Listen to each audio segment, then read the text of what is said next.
Hi guys. So my PowerPoint quit and the video stopped. So I'm sorry, and I'm not going to try to splice these two together. So I apologize for breaking this into two pieces. This was the image I was looking for. I don't know why it wasn't on the original PowerPoint, but here we go. This is the original installation of Yayoi Kusama's piece called Narcissus Garden. It was created in 1966 by the artist, and it's made up of these, I'm going to say 9-inch mirror balls, a whole lot of them. And this is a picture of her, the artist, visiting with people who are at the 1966 Venice Biennale. And the Venice Biennale, so Venice, Italy, hosts every other year this amazing collection of international contemporary art, where all of the most, amazing, the curators collect some of the best contemporary artists to show their work. It's really an amazing show.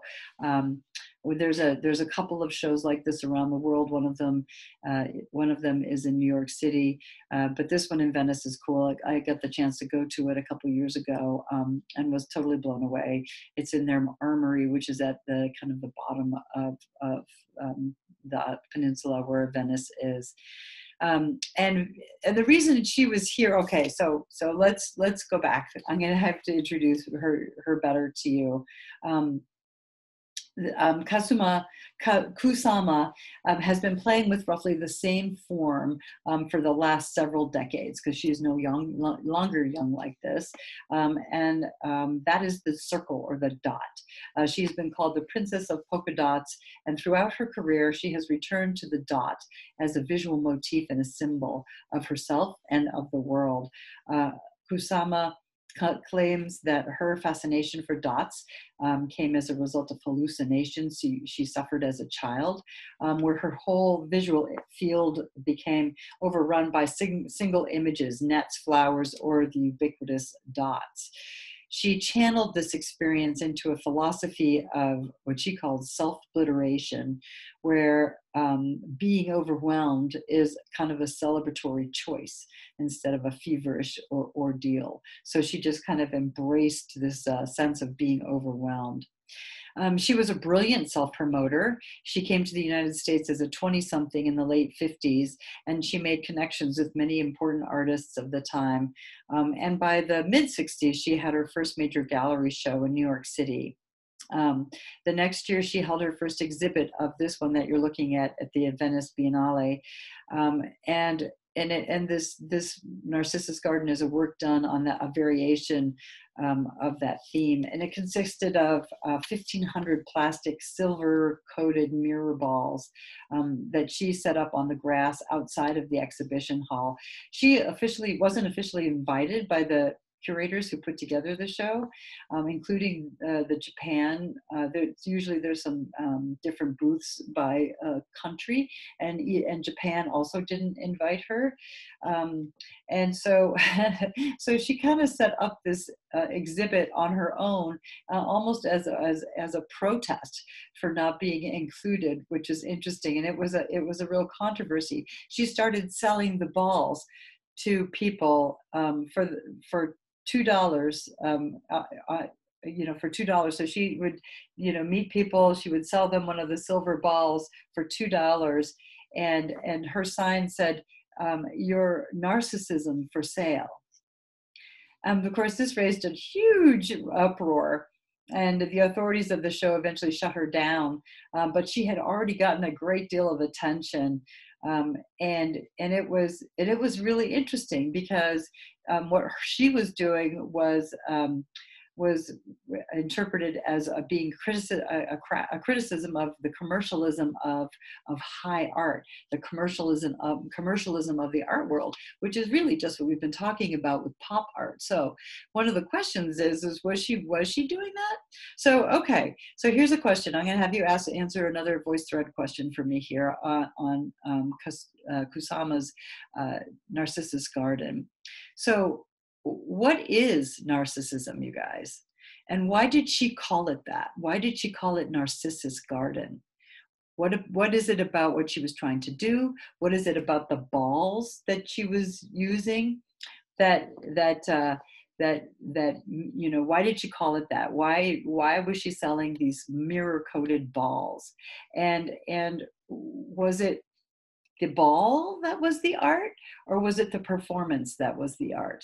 So I want you to answer me these questions. Why the title? What was she trying to say about the people who would buy these balls and that she was interacting with? What was she trying to say? It's really interesting. I think she's pretty interesting. Here's another picture of her from then. Narcissus Garden Kusama. And that's not the sign that says $2 for your narcissism for sale. It's kind of interesting. So look at the balls as you're thinking about it, because that will help you make your answer. Okay, here's her, and more recently, sitting amongst a more modern version of her mirror balls. They're much more mainstream, and actually she's installed them in different areas. I actually showed you that. No, yeah, there we go. Here are the balls installed in other areas, and so they've actually become a commercial enterprise, which is really interesting.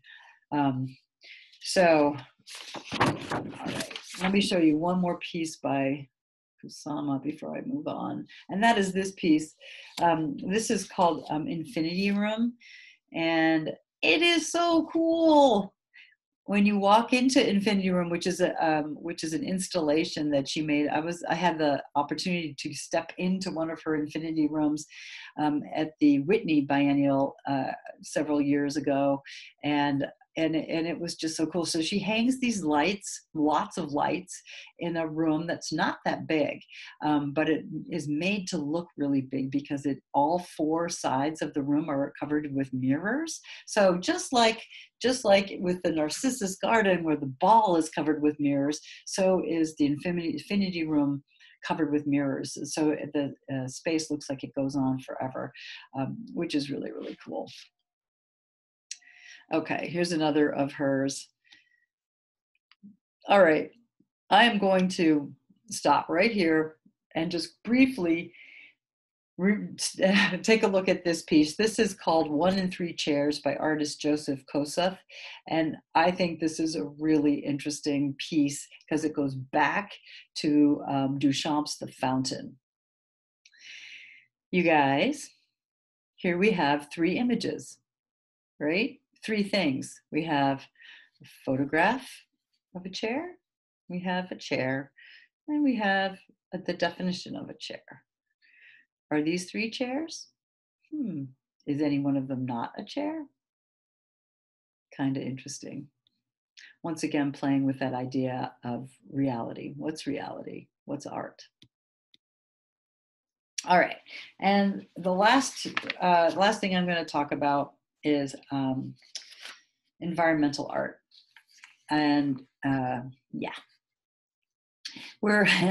so this is the last great movement, and I think it's kind of interesting how one movement reacts from the next. This is called Double Negative by an artist named Michael Heitzer, and what this was just basically a giant cut that he made out of a cliff, and as you can see, and so it's kind of like a butte, and this is a bit of a horseshoe butte. He cut it out on one side, and he also, it kind of wraps around, you can see, and he cut out another big slice of the butte on the other side. And that's the piece, which is really interesting. All environmental art is site specific. So what does that mean? I mean, obviously it can't happen anywhere else but right here on the site. And Heitzer, like the artist that we're going to look at, whose name is Robert Smithson, were really interested in nature's transformative power and just nature, the scale and the amazingness of nature. So this is Smithson's original drawing for his great masterpiece, his big earthwork, which he created in the Great Salt Lake in Utah, just outside of Salt Lake City, Utah. And he created this, what he called the spiral jetty. That's the name of it. And here are some pictures of the spiral jetty under construction. And as you can see, bulldozers and trucks dumping rocks to create this form that went out into the Great Salt Lake in this shape of a spiral. And it's interesting. You know, he wanted to do this really big transformative art. So I have a question for you. Smithson and other earth artists were reacting against the current art of the time, which was pop art, which they viewed as being really commercial and not serious. You know, he was really interested in the environment and man's relationship with the environment and our world, and, you know, is our environment going to survive man and all that kind of stuff. And he viewed pop art as much more superficial. And one of the reasons he worked like this in this site-specific thing was in a reaction to pop art. So answer me this: how is site-specific earthwork like this a reaction against pop art? How is it really different? What's he trying to say? And if any of you think, so you're going to answer that for me on the voice thread. And if you think he's a little bit like Christo, you would be so right. And Christo was also very interested in site-specific work. He was very interested in man's relationship with nature. But so Smithson was before Christo. So Smithson would have been somebody who inspired Christo. This piece, Spiral Jetty, was created over the course of 2 years, from 1969 to 1970.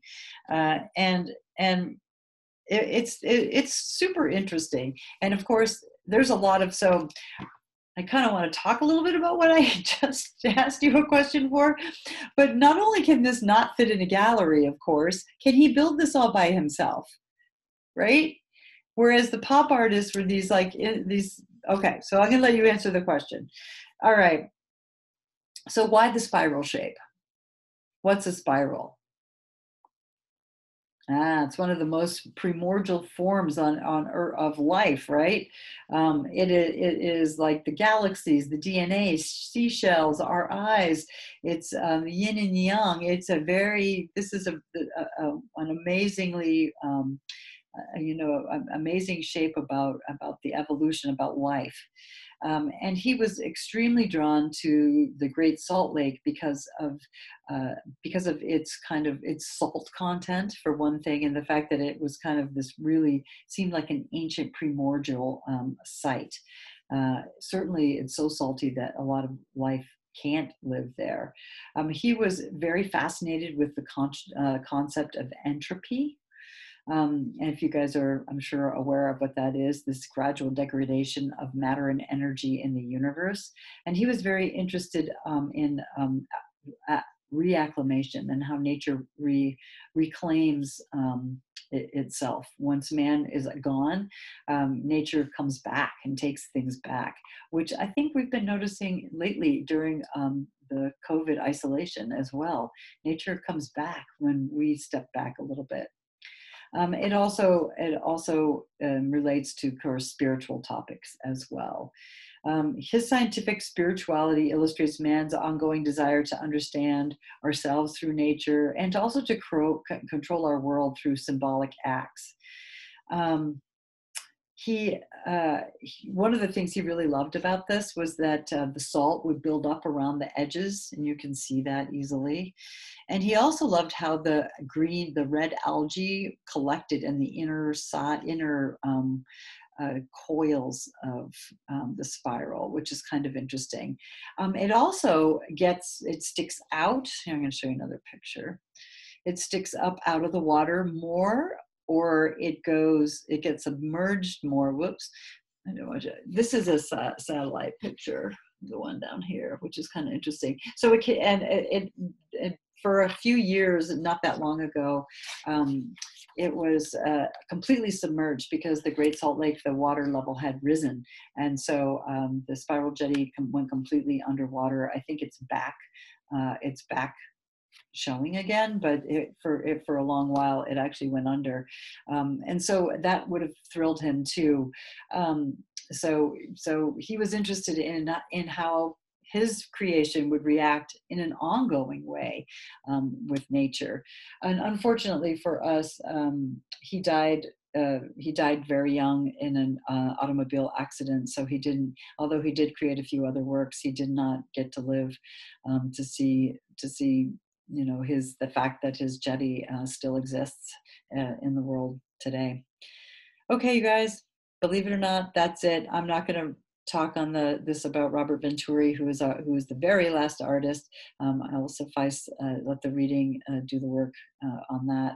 But I think actually this is a really fitting place to end. Yeah. So all we have to do now is